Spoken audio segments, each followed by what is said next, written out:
विशाल sir, इस समय कोई स्टॉक स्पेसिफिक कोई स्ट्रेटेजी है क्या? स्टॉक स्पेसिफिक नहीं, मैं सेक्टर स्पेसिफिक जानना चाहूंगा ये टाइम पे। दिवाली का मुहूर्त है, हम लोगों ने बोल दिया कॉशियस रहना चाहिए, सब रहना चाहिए, तो let us discuss some sector कि जहां पे एक इंटरेस्टिंग फॉर्मेशन होते हुए दिख रहा है।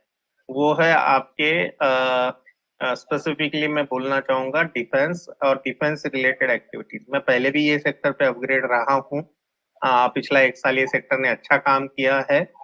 मेरे हिसाब से ये थोड़ा सा लॉन्ग टर्म जर्नी का मिडल पार्ट है, जहाँ पे इनिशियल जो फेज है वो खत्म हो चुका है और यहाँ से ग्रोथ फेज चालू होगा। अगर घंटा का डायग्राम सबको पता है, जो हम लोग बेल डायग्राम कहते हैं, तो बेल डायग्राम में इनिशियल फेज खत्म हो चुका है और यहाँ से एग्रेसिव बाइंग फेज चालू हो सकता है। स्पेसिफिकली फिर वो डिफेंस में जो कंपनीज आपकी फ्लाइट्स अपना एयरक्राफ्ट बनाती है वो कंपनीज हो सकती है। इसमें शिप बिल्डिंग प्रोसेस वाली जो कंपनीज है वो हो सकती है। इसमें आपकी जो मिसाइल्स बनाने वाली कंपनीज है वो हो सकती है। जो इसमें डीआरडीओ को जो कॉन्ट्रैक्ट में बैटरीज प्रोवाइड होता है, जो सैटेलाइट रन करने के लिए बैटरीज लगती है, वो लॉन्ग टर्म बैटरी जो होती है उसमें एक सेक्टर है। तो ये थोड़ा सा वास्ट सेक्टर है। इवन व्हीकल ऑटोमोबाइल सेक्टर में जो डिफेंस को व्हीकल पहुंचाई जाती है, स्पेसिफिकली उसमें नाम है आपके अशोक लेलैंड का, उसमें नाम आएगा आपका महिंद्रा महिंद्रा का, उसमें नाम आएगा आपका मारुति का। तो ये तीनों स्टॉक कहीं ना कहीं आपको ये सेक्टर में थोड़े से अपग्रेड दिखेंगे। अगर मैं एयरक्राफ्ट की बात करूंगा तो एचएएल कहीं ना कहीं अपग्रेड दिखेगा। अगर मैं कहीं ना कहीं बीडीएल की बात करूंगा, बीडीएल अपना भारत डायनामिक्स लिमिटेड वो है, तो बीडीएल करके डालिएगा सर, आपको आ जाएगा। तो बीडीएल जो है वो स्टॉक हुआ। यहाँ पे एक अच्छी तेजी देखने को मिल सकती है। मैं ये जो स्क्रिप्ट बता रहा हूँ या जो ये जो सेक्टर पूरा बता रहा हूँ, ये सेक्टर पूरा अपग्रेड है। इसमें आपको आपके लेवल्स आपके हिसाब से चूज करने पड़ेंगे। इसमें बहुत सारी कंपनीज और बहुत सारे सेक्टर इन्वॉल्व होता है। ठीक है, तो एक बीडीएल हो गया, उसके बाद यहाँ पे डेटा पैटर्न नाम का कंपनी है, तो डाटा पैटर्न नाम का कंपनी हो गया। तो ये सब स्टॉक जो है ये आगे आने वाले दिनों में वापस सेकेंड राउंड ऑफ रैली चालू कर सकते हैं। तो यहाँ पे पार्टिसिपेट कैसे करना है वो आपके ऊपर है। जैसे शिप बिल्डिंग में आता है, तो शिप बिल्डिंग में आपका माजगांव डॉक हो गया, जीआरएससी हो गया। तो ये बहुत सारी अच्छी अच्छी कंपनीज है जहां पे आपको अगर मार्केट कंटिन्यूएशन ऑफ रैली करता है तो ये सेक्टर में बहुत मजबूती से बाइंग दिखेगा। और आई एम नॉट सरप्राइज जब हम लोग नेक्स्ट साल में दिवाली के नेक्स्ट मुहूर्त दिन पर बैठे होंगे तो डेफिनेटली ये सेक्टर का सक्सेस स्टोरी डिस्कस कर रहे होंगे कि ये सेक्टर हम लोगों ने कहीं ना कहीं दिया था और उसमें 50 से लेकर 60% का एप्रिसिएशन आराम से मिला हुआ है। तो little bit here and there, लेकिन जो तरीके से अभी माहौल बना हुआ है जियोपॉलिटिकली भी, और इंडिया ने आत्मनिर्भर का जो मिशन लिया हुआ है, तो वो बहुत बड़ी स्टोरी करके कहीं ना कहीं हम लोग अंतरराष्ट्रीय मंच पे आ सकते हैं, particularly from the defence importing country to defence exporting country. इतना बड़ा चेंजेस मैं ये सेक्टर में देख रहा हूँ। तो ये सेक्टर से रिलेटेड जो भी स्टॉक्स है या ये सेक्टर से रिलेटेड जो भी टेक्नोलॉजी ड्रिवन स्टॉक्स है, उसमें बहुत अच्छी तेजी हम लोगों को देखने को मिल सकती है। तो ये पर्टिकुलर सेक्टर पे आपको अपग्रेड रहना पड़ेगा। मैंने जो भी स्टॉक के एग्जांपल्स दिए हुए हैं, इसके कोई लेवल्स आप लोगों को अभी दिए नहीं है, क्योंकि वो that is sector is under scanner. तो ये वो स्कैनर के बाद जो भी स्टॉक्स आएंगे वो डेफिनेटली आप लोगों से हम लोग शेयर करेंगे। एट दिस मोमेंट ये सेक्टर इसलिए दिया है कि जो भी आपके व्यूअर्स है उनको एटलीस्ट एक आइडिया आ जाए कि उनको कौन से सेक्टर में से स्टॉक चॉइस करना चाहिए। ठीक है, इंटरेस्टिंग। और बहुत सारे फैक्टर्स हैं जो विशाल सर बता रहे हैं कि ये थीम है जिस पे की नजर रखना है। कारण जो मैं जो सोच सकता हूँ या उसपे अगर उसमें ऐड करने की कोशिश करूँ तो डोमेस्टिक स्टोरी है पूरी। आप जब डिफेंस सेक्टर की बात कर रहे हैं तो मेजरली ऑर्डर भी सरकार दे रही है और बना भी हम यहीं रहे हैं। तो कहीं ना कहीं एक्सटर्नल फैक्टर्स इसमें कम असर डालते हैं, विदेशी फैक्टर जो जियोपॉलिटिकल सिचुएशन है।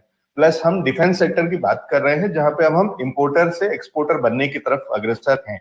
तो यहाँ पे अगेन जिस तरीके की जियोपॉलिटिकल सिचुएशन बन रही है, जिस तरीके का स्ट्रेस है, वॉर लेवल, जिस तरीके की चीजें अलग अलग जगह अलग अलग उस पर एस्केलेट हो रहे हैं, कहीं ना कहीं वहां पे इस तरीके की चीजों की डिमांड और बढ़ेगी। तो हो सकता है कि उसमें जो हम एक्सपोर्ट कर सकें या कर रहे हैं या उस तरफ बढ़ रहे हैं, उसका फायदा ही मिलेगा इन इन इन कंपनीज को। तो वो भी एक एलिमेंट है। तो ये बहुत सारी चीजें हैं। तो ये कहीं ना कहीं जियो पोलिटिकल सिचुएशन से एक तरफ तो इंसुलेट भी करता है इन सेक्टर्स को, इन कंपनीज को, क्योंकि ये डोमेस्टिक स्टोरीज हैं, और साथ ही साथ उसका फायदा उल्टा मिलना शुरू हो जाता है। जहां बाकी जगह हो सकता है कुछ नुकसान हो या कुछ रिस्क हो या कुछ चैलेंज हो, चाहे वो आईटी सेक्टर हो और चाहे बहुत सारे ऐसे सेक्टर्स हैं जो कि विदेश से और उससे कनेक्ट होते हैं, यहाँ पे शायद हम जो बात कर रहे हैं, ठीक है ना विशाल सर, ये कुछ एक फैक्टर्स हैं जो कि हाँ फायदा डेफिनेटली दुरुस्त है, एकदम दुरुस्त है। इसमें और एक चीज मैं आपके कहने पे और एक ऐड करना चाहूंगा कि जब से ये रशिया यूक्रेन वॉर शुरू हुआ है, तो हर एक कंट्री के आजू बाजू जो नेशंस लग के होते हैं उसके साथ अच्छे संबंध नेसेसरी नहीं है, और बहुत सारा टाइम देखा जाता है कि उनके साथ अच्छे संबंध नहीं होते हैं। ओके, तो एक डिफेंस इक्विपमेंट उसी लिए लगता है कि to defend our self. Okay, तो अगर हम लोग ये तरीके का दूसरी तरीके से देखें कि पिछले 10 या 15 साल में डिफेंस एक्सपोजर बहुत सारे कंट्रीज में बहुत बढ़िया नहीं था। इवन अभी भी बहुत सारी कंट्रीज मिग 30 पे अटकी पड़ी हुई है, जहां पे मिग 30 अभी वो वॉर टाइप वेपन नहीं रहा है। ठीक है, तो उसके बाद बहुत सारे वेपन्स है जो पुराने हो चुके हैं और उनका मतलब उतना वैल्यूएशन या उतना उनका इम्पैक्ट नहीं है। ओके, तो हर एक कंट्री को खुद को अपग्रेड करना पड़ेगा, और जब वो अपग्रेडेशन में आएगी तो उनको अलग अलग चैनल ढूंढने पड़ेंगे। आज तक दुनिया में 2 कंट्रीज या 3 कंट्रीज जो मेजर थी, अमेरिका हो, रशिया हो, थोड़ा बहुत रशिया सराउंडेड बाय जो कंट्रीज है वो हो, इनके सिवा कई ऑप्शन नहीं था बाय का, बड़ा ऑप्शन नहीं था। ठीक है, तो डिपेंडेंसी ये पर्टिकुलर सेक्टर के लिए बहुत सारी कहीं ना कहीं यूरोपियन और यूएस पे जाती थी, ठीक है, या रशिया पे जाती थी, वो उसके लिए एक चैलेंज बन के इंडिया ऊपर आ रहा है। ओके, तो ये कहीं ना ऑल्टरनेट है कहीं कि जैसे चाइना हाँ की तो स्टोरी की जगह हम इंडिया उसके रिप्लेस कर रहे हैं चाइना को मैन्युफैक्चरिंग यस हब की जगह। उसी तरीके से यहाँ पे कि अब रशिया देगा नहीं आपको और उसको खुद जरूरत है और खुद अपने लिए परेशान है। फ्रांस अलग उस तरीके से है, इसराइल के अपने इश्यूज हैं।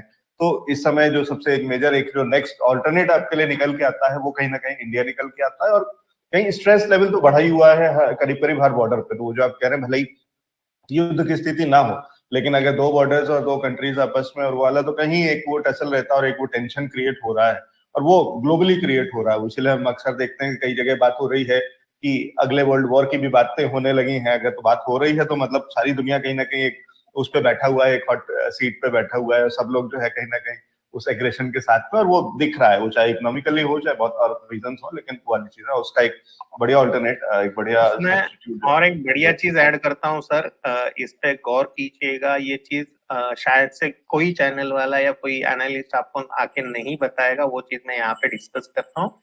इसमें यह है कि जो आपके पुराने इक्विपमेंट है उनको एक सर्विसिंग का जरूरत पड़ता है। तो इंडिया जो भी ऑर्डर ले रहा है वो पुराने इक्विपमेंट को सर्विस भी उसमें करने का ले रहा है ऑर्डर। मतलब ये नहीं है कि हम लोग खाली नया ही चीज करेंगे। ठीक है, तो पुराने मिग 30 है जो उसका सर्विसिंग के लिए आपको रशिया पे डिपेंडेंट रहना पड़ेगा या किसी दूसरे कंट्री पे डिपेंडेंट रहना पड़ेगा। लेकिन हम लोगों ने जो टेक्नोलॉजी डेवलपमेंट अभी कर ली है, तो हम लोग वो इक्विपमेंट को भी मेंटेनेंस देते हैं। तो जो कंट्री अपने साथ ऑर्डर करेगा तो उनको बेनिफिट 2 चीजों का रहता है, एक तो पुराने इक्विपमेंट का मेंटेनेंस भी होता है और नया इक्विपमेंट अपग्रेडेशन भी होता है। ये फैसिलिटीज नॉर्मली यूरोपियन नेशन नहीं प्रोवाइड करते हैं, या जो पुराने कॉन्ट्रैक्ट है उसमें ये चीजें नहीं है। तो ये बहुत ही अलग सा एक एनवायरमेंट इंडिया ने रेडी किया हुआ है। अभी इसमें हम लोग सेंट्रल गवर्नमेंट को बोले या इंडियन स्ट्रेटेजीज को बोले या किसी को भी ये चीज का क्रेडिट है, लेकिन ये एक सेक्टर डेफिनेटली कहीं ना कहीं उभर के आ रहा है।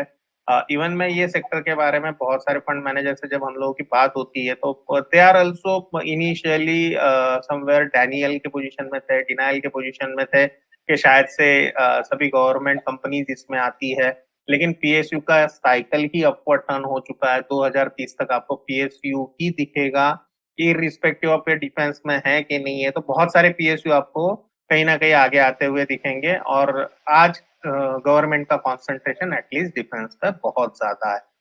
ठीक है, मतलब खाली एक साइकिल की बात नहीं कर रहा हूँ, यहाँ पे multiple cycles in the favour of defence है। ओके, फिर उसमें पीडीएल आया, मतलब मैं स्टॉक के नाम लूं तो कम से कम 50-60 स्टॉक के यहाँ पे नाम ले सकता हूँ, जो out of that we need to find out 4-5 stocks which can be in part of your portfolio. ठीक है, और ये इंटरेस्टिंग है कि विशाल सर कह रहे हैं कि खाली ये वन टाइम चीज नहीं है, जा रहा हूँ। हाँ जी, मैं बड़ी चीज यहाँ पे देके जा रहा हूँ जो मोस्ट प्रोबेबली अगले 5 साल 10 साल आपके पोर्टफोलियो को मल्टी बैगर कर सकती है। ध्यान देने की, काम करने की जरूरत है, रिस्क उठाने की जरूरत है। और एक बेरिश आदमी, मतलब जो कंटिन्यूअस पिछले 4 महीने से बेरिश कॉल दे रहा हूँ, जो भी आपके स्क्रीन पे भी आके दे रहा हूँ, और अभी भी मार्केट पे बेरिश ही हूँ, लेकिन एक ऐसा सेक्टर जहाँ पे लिटरली बहुत बड़ा पैसा आ सकता है। तो ये है वो सेक्टर, यहाँ पे आपकी नजर होनी चाहिए, और यहाँ पे कुछ ना कुछ अलग आपको देखने को मिलेगा।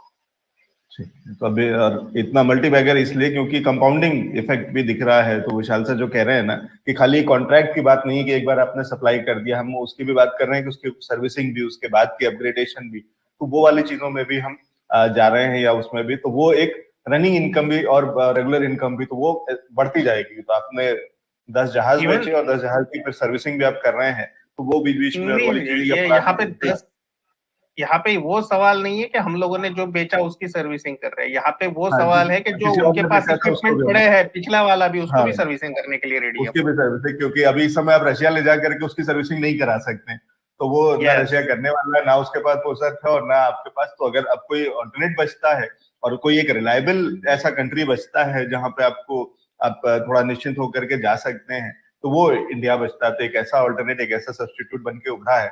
और यहाँ पे हमारी जो इमेज रही है इतने सालों की, 75 सालों की, वो भी कहीं ना कहीं एक हमारे लिए एक बड़ा एडवांटेज की बात है कि हम कहीं ना कहीं एक तरीके से न्यूट्रल और उस तरीके से पीसफुल और वाला कंट्री रहते हैं।